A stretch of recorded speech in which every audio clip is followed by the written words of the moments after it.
Hello friends, welcome to so happy. வாங்க இன்னைக்கு என்ன வீடியோல பார்க்கலாம். கத்திரிக்காய் முருங்கைக்காய் பருப்பு சாம்பார் வைக்க போறோம். எப்படி செய்யறதுன்னு பார்க்கலாம். வாங்க. முதல்ல ஒரு பாத்திரம் எடுத்துருக்கேன்.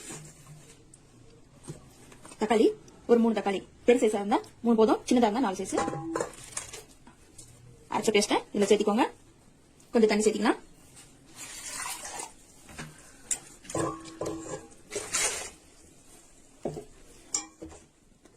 கத்திரிக்காய் இந்த மாதிரி நான் 3 கத்திரிக்காய் எடுத்து கட் பண்ணி வச்சிருக்கேன். இதையும் சேர்த்திக்கலாம். இது கூட முருங்கைக்காய் ஒரு 3 முருங்கைக்காய் எடுத்து கட் பண்ணி வச்சிருக்கேன். அதையும் சேர்த்திக்கோங்க.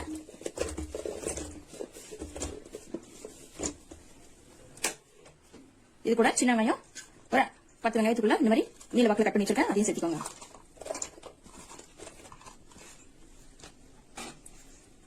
இப்ப அடுப்பு பத்த வச்சிடலாம். இந்த காய் கலவையை எடுத்து மேல வச்சிருங்க.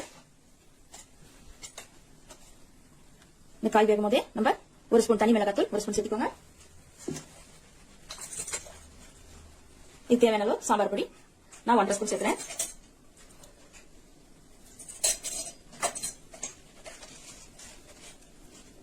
உப்பு 1 டீஸ்பூன் சேர்க்கிறேன். அப்புறம் பார்த்துட்டு வேணா சேர்த்திக்கலாம். நல்லா கலந்து விட்டுருங்க. காய் வேகணும், இன்னும் கொஞ்சம் தண்ணி சேர்த்திக்கலாம். பாருங்க, இன்னும் கொஞ்சம் தண்ணி சேர்த்துக்கிறேன்.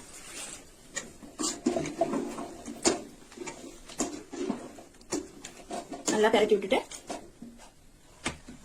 இதை அப்படியே விட்டுருலாங்க. ஒரு தட்டு போட்டு மூடிடலாம். ஆனா காய் வச்சு பார்க்கலாம். பாருங்க, காயெல்லாம் நல்லா வெந்து வந்துருச்சு. இப்ப ஒரு சின்ன நெல்லிக்காய் சைஸ் அளவு புளி நான் கரைச்சி எடுத்து வச்சிருக்கேன். அந்த புளியை கொஞ்சம் சேர்த்துக்கலாம். நல்லா கலந்து விட்டுருங்க. ஏற்கனவே ஒரு 200 கிராம் பருப்பு எடுத்து நல்லா கழுவிட்டு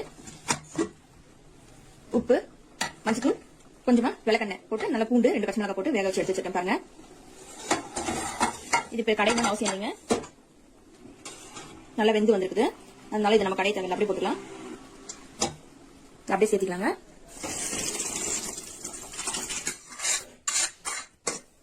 இதை நல்லா கலந்து விட்டுருங்க. நான் ஏற்கனவே கொஞ்சம் பருப்புல உப்பு போட்டுருக்கிறதுனால இதுல நான் கம்மியா தான் போட்டுருந்தேன். இப்ப தேவைப்பட்டா உப்பு சேர்த்திக்கோங்க. இல்ல இன்னும் கொஞ்சம் குக்கர்ல தண்ணி ஊத்தி கலந்து விட்டு ஊத்திக்கோங்க. இப்ப இது கொதி வரணுங்க. அவ்வளவுதாங்க. இதுக்கு மேல மூடி வைக்க தேவையில்ல, அப்படியே இருக்கட்டும். கொதி வந்தோடனே நம்ம தாளிப்பு பாத்துக்கலாம். பாருங்க, நல்லா குழம்பு கொதி வந்துருச்சு. உப்பு காரம் பாத்துக்கோங்க. பாத்துக்கிட்டு நீ இறக்க வேண்டியதுதாங்க. உப்பு மட்டும் போட்டுக்கோங்க பத்தலனா. இப்ப குழம்பு இறக்கிடலாங்க. ஒரு வானல் வச்சு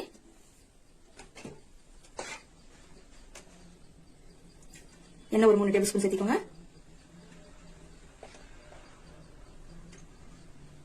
சேர்த்திக்கோங்க. நல்லா வாசமா மனமா இருக்கும். எண்ணெய் சூடு இருக்கும்.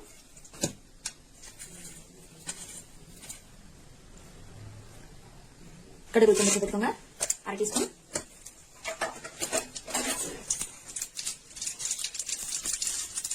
சீரகம் 1 டீஸ்பூன். அடுப்பு மீடியம் ஃப்ளேம்ல வச்சுட்டு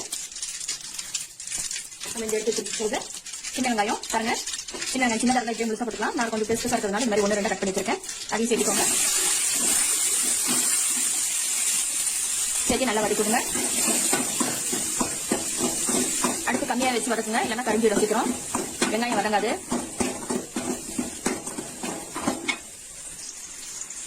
பாருங்க, ஒரு 2 நிமிஷம் போல இப்படியே வச்சிருந்தீங்கன்னா ஓரளவுக்கு நல்லா சவக்க வதங்கிடும். அப்பதான் இதனுடைய டேஸ்ட் நல்லா இருக்கும். நம்ம எடுத்து வச்சுக்க இந்த கருவேப்பிலையும் சேர்த்துக்கலாம்.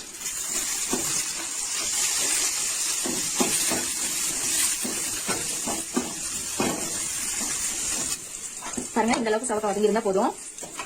நம்ம எடுத்து வச்சுக்க கொஞ்சம் பெருங்காயம் சேர்த்துக்கலாம். இதையும் சேர்த்து நல்லா கலந்து விடுங்க.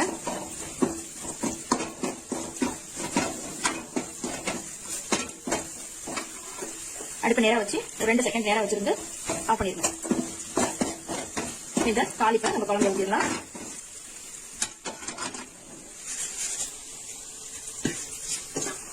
கொஞ்சமா குழம்பு எடுத்து இது மாதிரி சேர்த்துக்கோங்க.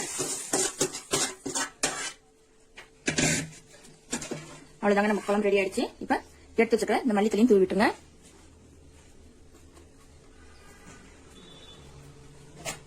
அதை கரண்டி வச்சு நல்லா ஒரு கலக்கி விட்டுருங்க.